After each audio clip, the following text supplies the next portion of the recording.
So it looks like John Ross is headed to IR. He can come back, but I'll talk about this next on the upcoming video of New Stripe City.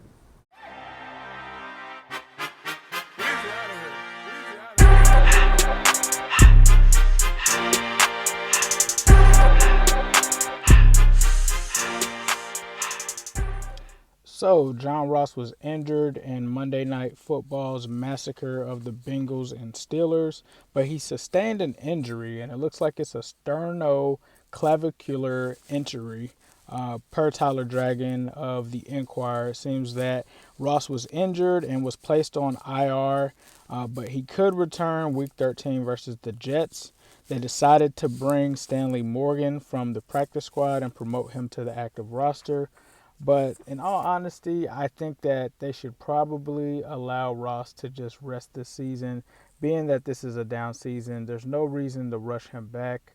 I think John Ross put out a great performance this year compared to years past, and I think that he definitely made some strides. You look back at that game, and he had an amazing one-handed catch and several other plays that stick out to me, but he goes down on the artificial turf with his shoulder. So I think in order to give him the full time that it takes to reheal that shoulder, I think that they should do it. Some people are going to say, hey, he's, injury prone, things of that nature. You take this with smaller receivers of his stature. So I'm not upset about it.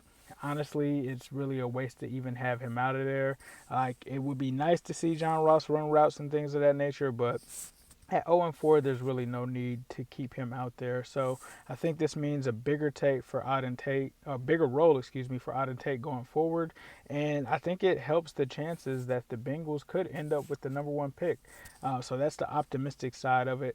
And I think that we were able to see enough to know that John Ross will be the real deal in the NFL, and there's no need to add more tread on those tires. And we just hope that he has a good recovery and comes back at that same level next year. So that's your news. It's pretty major here, but if he needed to come back week 13, he could. So it's not as bad as it may seem.